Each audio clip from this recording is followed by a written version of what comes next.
வணக்கம்.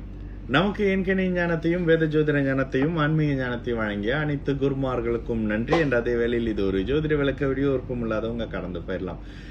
சரி, இன்றைக்கு ஒரு ஸ்பெஷலான ஒரு பிளானட் பத்தி பேசுவோம். சனி பகவான். சரி, சனி பகவான் அப்படின்ற பிளானட் பத்தி உங்களுக்கு தெரியும். கும்பம் மகரம் ராசியுடைய அந்த ராசி வீட்டினுடைய அதிபதி தான் சனியா வருவாரு. சனி என்றாலே ஒரு ஸ்லோவான பிளானட், பாவ கிரகம்.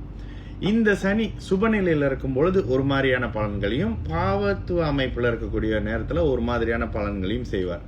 இது அவருடைய சுபநிலை பாவத்துவ நிலையை மட்டுமே தவிர்த்து எங்க இருக்காரே மட்டுமே தவிர்த்து எந்த நட்சத்திரத்தின் அடிப்படையிலையும் பலன் செய்யவே மாட்டார். இது வரைக்கும் பலன் செஞ்சவங்களுடைய ஜாதகத்துல பாருங்க.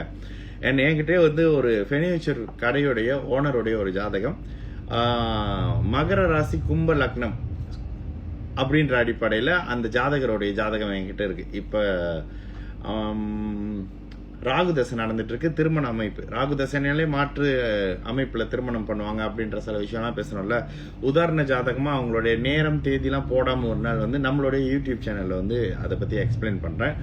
சோ இந்த மாதிரியான சனியின் துறைகள்ல சனி சுபத்துவ அமைப்புல இருக்கும் பொழுது உங்களுடைய லக்னம் லக்னாதிபதி வலுத்து இருக்கக்கூடிய நிலையில சனியின் காரக அமைப்புகள்ல யாரெல்லாம் இந்த தொழில இருக்கீங்களோ நீங்க உங்களுடைய ஜாதகத்தை எடுத்து பாருங்க. சனி 2-10 தொடர்புல இருப்பாரு. அந்த சனியின் குறைந்தபட்ச சுபத்துவத்தின் மூலியமாகவும் உயர்நிலை சுபத்துவத்தின் மூலியமா சம்பாதிச்சிட்டு இருப்பீங்க.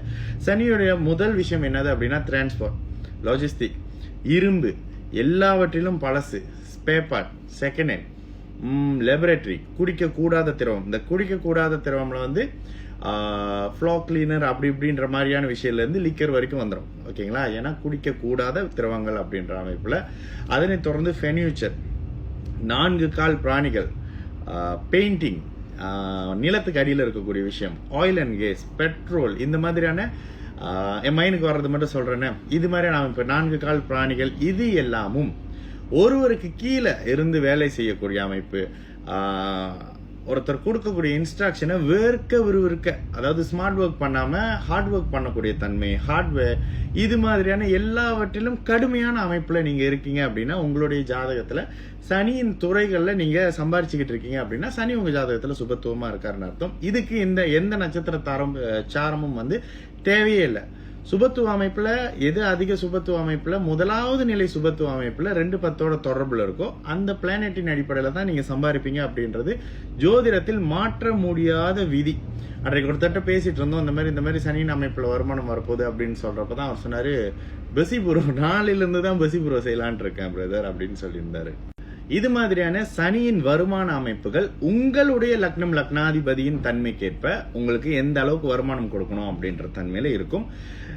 இதனோடு சேர்ந்து லோயஸ், ஓகேங்களா, லோயஸ் சம்பந்தப்பட்ட விஷயங்கள், வழக்கு, நீதிமன்றங்கள். இந்த நீதிமன்றம்னு வர்றப்ப 2-10 குரு சனி தொடர்பும் 11வது இடத்தோட சனியின் தொடர்பு வர்றப்ப, இந்த குரு சனி தொடர்பு வர்றப்ப ஒருத்தர் லோயரா இருப்பாரு அந்த சனியின் காரக அமைப்புல. சில லோயர்ஸ்ட கேட்பேன், ஆமா அப்படின்னு சொல்லுவாங்க. அதாவது என்னன்னா சனியின் காரகங்களோடு வைத்து வாதாடி தன்னுடைய கிளைண்ட்ஸ் காப்பாத்திக்கிற மாதிரியான சில தன்மைகள் இருக்கும். ஓகே, இது எல்லாம் சனியின் நல்ல அமைப்புங்க. விட்டது கண்டிப்பா இருக்கும். நான் சூப்பர் ஹீரோவா எல்லாத்தையும் ஞாபகம் வச்சுக்கிறதுக்கு. சரி, கோச்சார சனி என்ன செய்வார்?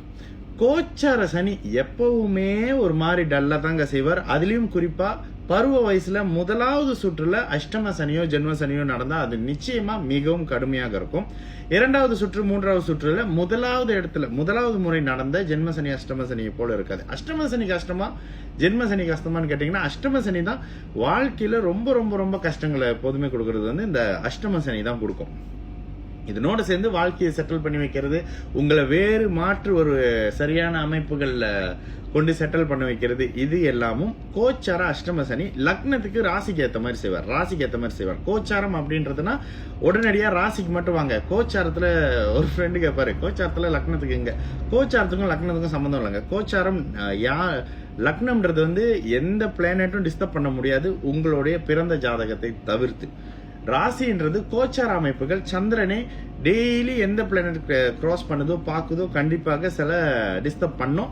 அந்த சந்திரன் டிஸ்டர்ப் ஆகும்போது தான் மனோகாரகன் அப்படின்ற காரணத்தினால மனதின் அடிப்படையில் நீங்க தவறான முடிவுகள், தவறான அமைப்புகள், இது மாதிரியான விஷயத்துல இந்த கோச்சார சனி கிட்ட சில பாதிப்புகள் வரும். கோச்சாரத்துல பவர்ஃபுல்லான 2 பிளானட் அப்படின்னா சனியும் ராகுவும் மட்டும்தான். சனி ராகுவை தவிர்த்து அடுத்த நிலையில பாத்தீங்கன்னா குரு ஓரளவுக்கு தசையை நல்ல வழியில எடுத்து செய்வார். நல்ல வழியில எடுத்து செய்யறாரு அப்படின்றதுனாலே மோஸ்ட்லி குரு கெட்ட நேரங்கள்ல சைலண்டா இருந்துருவாரு. பட் சனியும் ராகுவும் அப்படி இல்லை. மோசமா இருக்கிற தசையை இன்னும் மோசமாக்குறது பாபத்துவ அமைப்புல இருக்கும்போது. பாபத்துவம் அப்படின்னாலே ராகு சனி செவ்வாயோட தொடர்பு, ஒருத்தருக்கு ஒருத்தர் தொடர்பு, அமாவாசை சந்திரனோட தொடர்பு, சனியே சூரியனோட தொடர்புல இருக்கும்போது வரும். இந்த மாதிரியான நிலைகள்ல இருக்கும்போது தான் கஷ்டங்கள். பாபத்துவம்னா கஷ்டம், சுபத்துவம்னா நன்மை அப்படின்ற மாதிரியான தன்மைகள் இருக்கும். அதற்கு பிறகு கோச்சார சனி 2.5 வருஷம் எல்லா ஜாதகத்தையும் வயது, தகுதி, இருப்பிடத்திற்கு ஏற்றாற் போல. இதனாலதான் கடகராசிக்காரங்க ஜாதகம் பார்க்க வராதிங்க அப்படின்னு சொன்ன. நேற்று ஒருத்தவங்க ஹஸ்பண்டோட ஜாதகத்தை சொல்லிட்டு என்னோட ஜாதகம் பார்க்க மாட்டேன், நான் கடகராசி அப்படின்னு சொன்னாங்க. பார்க்க மாட்டோம் இல்ல, ஏன்னா இந்த நேரத்துல ஒரு மாதிரியான சில அமைப்புல அவங்களும் கடகத்துல புனர்பூச நட்சத்திரம். கடகத்துல புனர்பூச நட்சத்திரம் ஒரு அளவுக்கு கஷ்டங்கள் குறைய போது நல்லா வரப்போறீங்கன்னு தான் அர்த்தம். இன்னும் 3 மாசத்துல நல்ல பெட்டரான விஷயங்கள் பார்க்கலாம். புனர்பூசத்துக்கு மட்டும் ஒரு மாதிரியான ஒரு நல்ல தன்மைகள் இருக்கும். ஸோ இந்த மாதிரியான விஷயங்கள் தான். அதனால சனி அப்படின்னா தசையில பல நன்மைகளை லக்னத்துக்கு யோகாதிபதியா வர்றது மூலியமாவும் லக்னாதிபதியாவும் வந்து சுப அமைப்புல மிக முக்கியமா சனி செவ்வாய்னாலே மறையணும். 3, 6, 8, 12 நட்பு ஸ்தானத்துல மறையிறது ரொம்ப ரொம்ப ரொம்ப நல்ல பலனை தன்னுடைய தசையில லக்னாதிபதிக்கு ஏற்ற அளவுல உங்களுக்கு நிச்சயமா கொடுக்கும். இது எல்லாத்தையும் ஏத்து தாங்கிக்கிட்டு செயல்படுத்தக்கூடிய அமைப்புல நிச்சயமா லக்னமும் லக்னாதிபதியும் வலுவாக இருந்தே ஆகணும். நல்லது நடக்கும். எல்லாரும் நல்லா இருப்போம். வணக்கம்.